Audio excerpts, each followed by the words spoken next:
ovaries produce estrogen. Estrogen has a negative feedback to decrease FSH, and finally, the small follicle, because of insufficient FSH, will be degenerate, and only large follicle become dominant follicle and stay until the ovulation. Here, this is oocyte, my dear friend. These green cells are granulosa cells, and we have another type of cells in here. Theca cells. What do you think about theca cells? Function?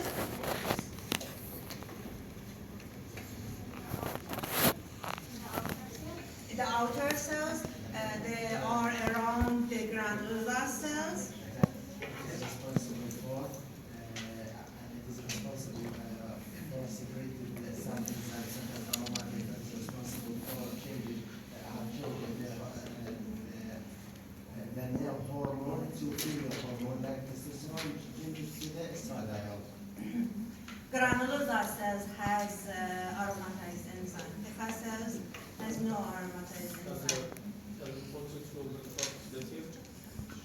Has an important role in forming the corpus luteum. Yes, yes. The corpus, after expelling the oocyte from the ovary, this part expel. This part expel, my dear friend. Here, this part expel from the ovary, and remaining granulosa and theca cells, as you are seeing, the blue cells are theca cells.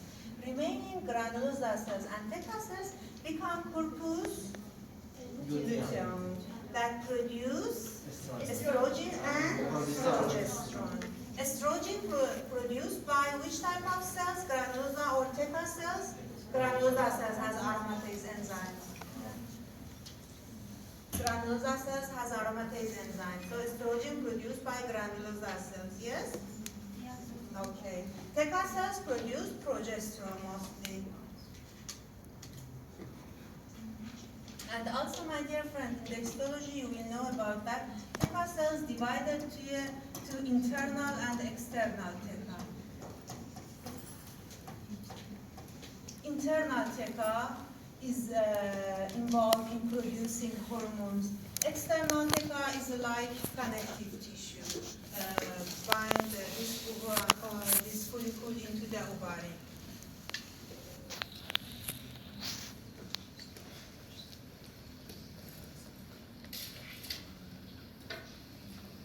Here you are seeing a beautiful picture of rats as a rodent animals. Oocyte, these are granulosa cells. This is antrum or space. This is oocyte, and this is granulosa cells around oocyte. These are theca cells. You are seeing the whole types of cells in the follicle.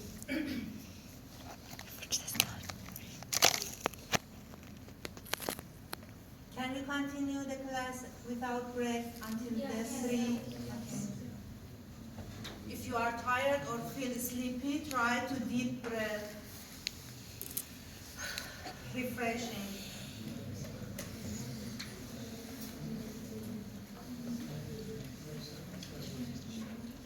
Sleeping students, breathe deep breath.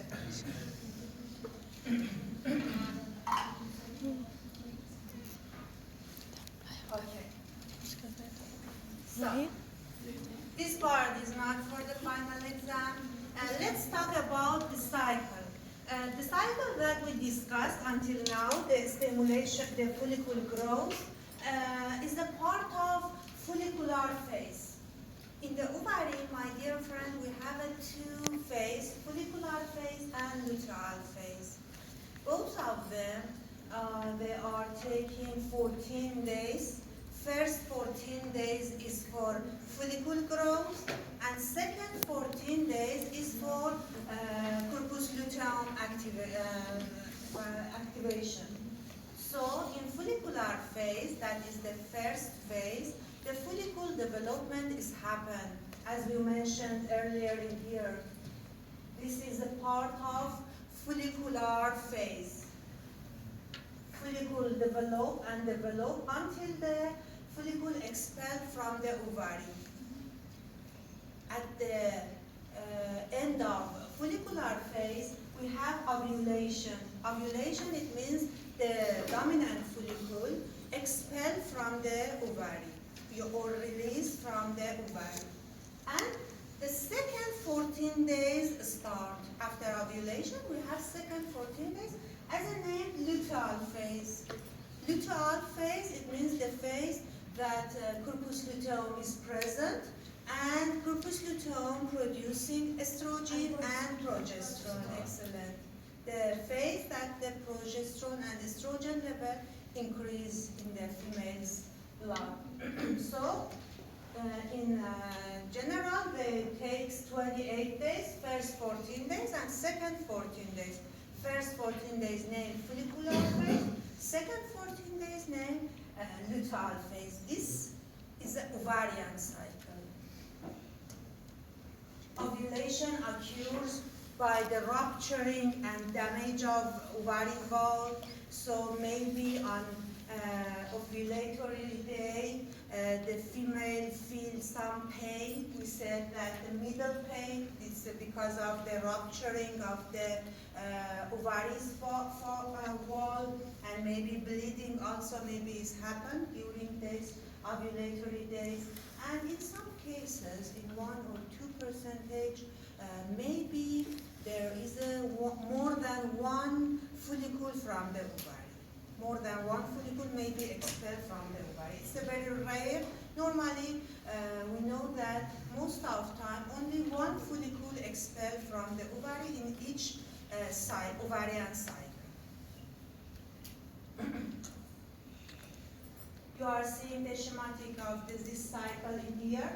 From the one, the follicle growth and follicular phase is seen until the stage 7, the ovulation is happened, the follicle released from the ovary, and finally this remaining granulosa and tetra cells become corpus luteum, the yellow body corpus luteum. And corpus luteum, in the case of not pregnancy, degenerate into the corpus albicans during these 14 days. If there is no pregnancy, corpus luteum convert into the corpus albicans and finally removed from the ovary. But if there is a pregnancy, corpus luteum maybe stay until the end or until 2 months of the pregnancy. Until the placenta produced, the corpus luteum still remain and producing estrogen and progesterone.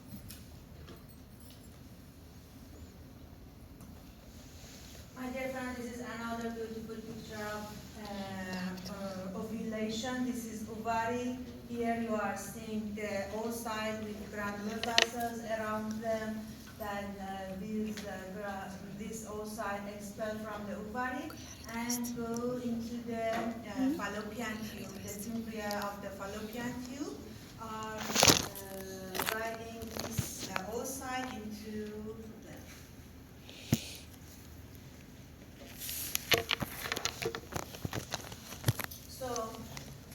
the luteal phase consists corpus luteum's function. Corpus luteum produce estrogen and progesterone, and if there is a pregnancy, corpus luteum remains.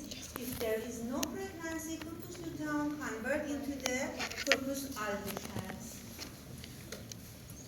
My dear friend, sometimes we have some abnormality during this process. Imagine if something happened that ovulatory follicle cannot ovulate, cannot open or rupture the wall of ovary. What happened? Ovulatory follicle stay in the ovary. Or in some cases, imagine that what happened if corpus luteum cannot convert into corpus albicans. Corpus luteum always stay in the ovary and cannot convert into albicans. These types of abnormality during this function of ovary, we say functional cyst. We have another another cyst, anatomical cyst, okay? But here in the aspect of physiology, when there is a problem in the function of ovary, we said this is a functional cyst. My dear friend, these cysts are so serious, especially the size. Here you are seeing this cyst in here and the size of ovary. The white part is size of ovary. You can compare it. If the size of cyst is going to be very, very large, maybe the chance of bleeding, internal bleeding increase, and also maybe twist, and it's a very painful twisting cyst inside the abdomen is very painful, and because of that, always if there is a cyst inside the ovary, the size of them is so important because maybe it causes very dangerous situations. Any question?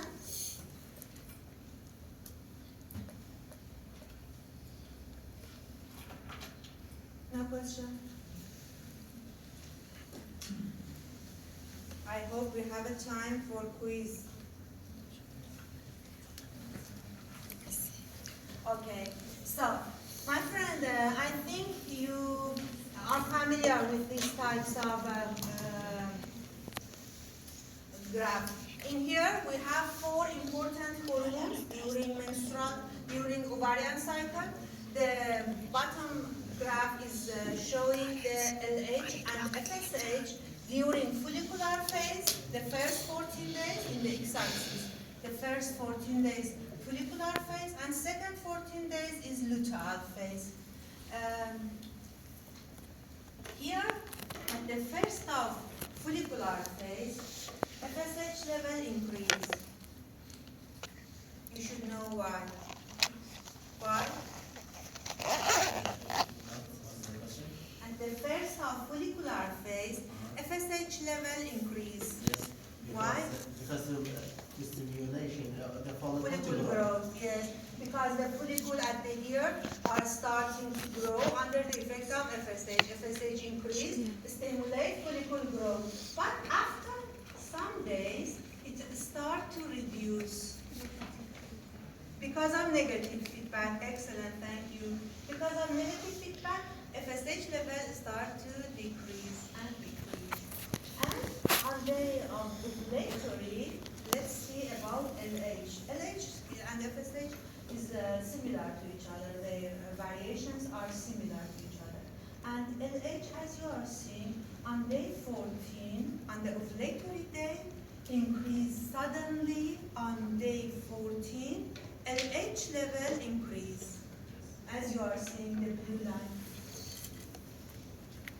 In parallel, my dear friend, in parallel with LH, as you are seeing in the upper graph, it's showing estradiol and progesterone in the follicular phase and luteal phase.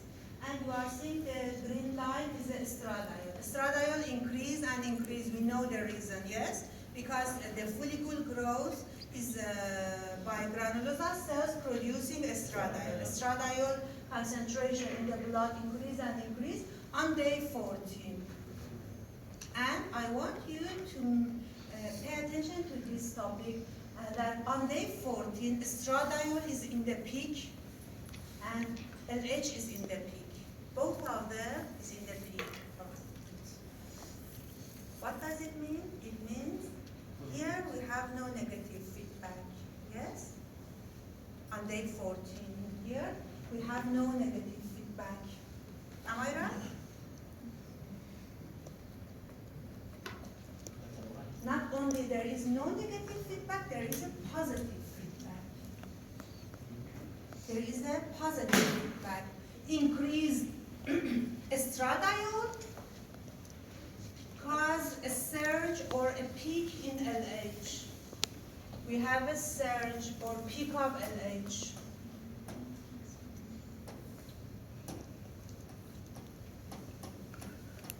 Peak or surge of LH. In here, the estradiol has a positive feedback on LH. Until now, we thought that estradiol, like testosterone, has a negative feedback. But there is an exception, my dear friend. There is an exception. That the exception is day 14 of ovarian cycle. On day 14, estradiol has positive effect on LH. It means that estradiol increase LH.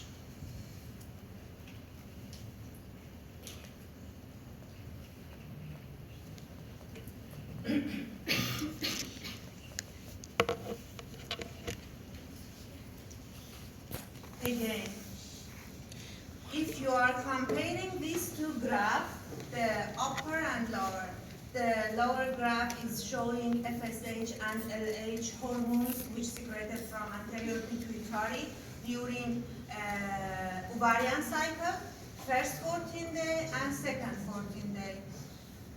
You should compare it with the upper graph is showing estradiol and progesterone. Estradiol increase because we know that the follicles produce estrogen and this estrogen release into the blood. So estradiol increase and increase during follicular growth and reach to a highest level, and this level induce LH surge, induce the increasing the LH. It means that always we have negative feedback of estrogen on the LH and the FSH. But in this situation, on day 14 of ovulation, we have positive feedback of estrogen on the LH and FSH, or in other way, positive feedback of estrogen on the HPG-RC. On day 14 is exception. There is a one exception for this feedback, that always estrogen has negative feedback in male and in female. But there is an exception, that is a day 14, that is the same ovulatory day, that in that day estradiol has a positive feedback on LH. We should remember it, okay? It's the exception. Again, maybe I ask you a very simple question. In which day estradiol has a positive feedback? In 14.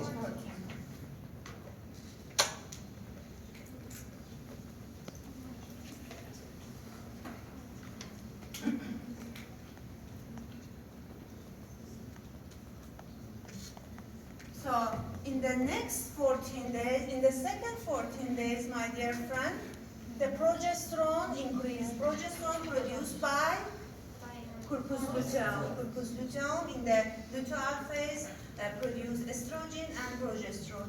Again, you are seeing the high amount of estrogen and progesterone has negative feedback on FSH and LH. Again, we have negative feedback. Only one day the estrogen has a positive feedback on LH and FSH. That is the ovulatory day or day 14. Okay? So what is the day of the positive feedback? What is the day of Day 14. for positive feedback?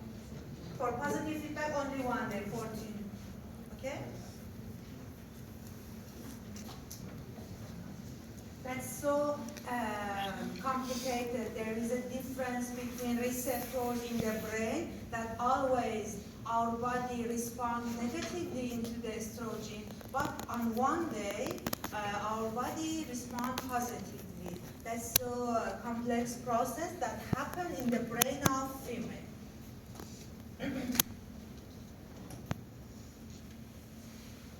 So, my dear friend, what is the reason of this LH surge? This LH surge causes ovulation and rupturing the follicle. As you are seeing here, this LH as luteinizing hormone starts to produce progesterone. Progesterone produces prostaglandins. Prostaglandins finally cause follicle swelling. Follicle absorb water and swell, And on the other hand, progesterone by the LH effect activate collagenase activity. Collagenase is an enzyme that digests collagens on the wall of ovary. Finally, the ovaries wall become weakening, and degeneration of the ovaries wall. Finally, the follicles swell and swell. The ovaries wall become weaker and weaker. And finally, follicle rupturing is happen on day 14. Day 14, LH cause follicle rupturing.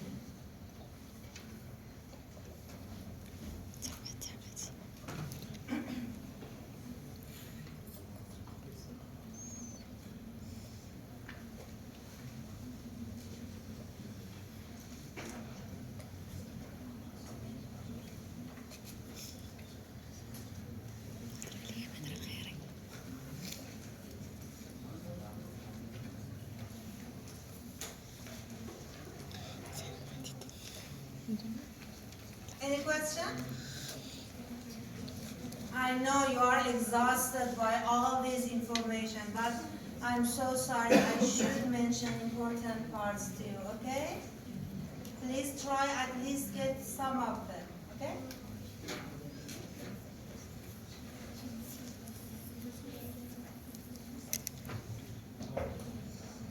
So, during childhood, my dear friends, ovary grow and starts to produce estrogen, and estrogen starts puberty, and there is a difference in the female's part, my dear friend. Let me show you. Where is that? Sorry.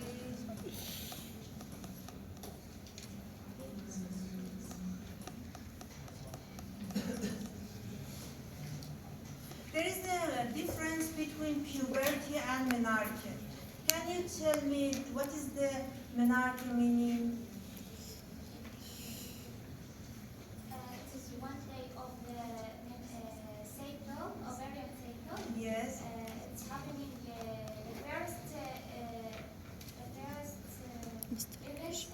Ovulation. Yes, ovulation is happen, or on the endometrium, menstruation is happen. So maybe a girl are going to reach to puberty at the age, for example, 8, but some years later, the first ovulation and first menstruation is happen. So menarche is first ovulation. It means that the ovarian cycle completely finish, and the ovaries can produce oocytes. This is the difference between puberty and menarche in the female system.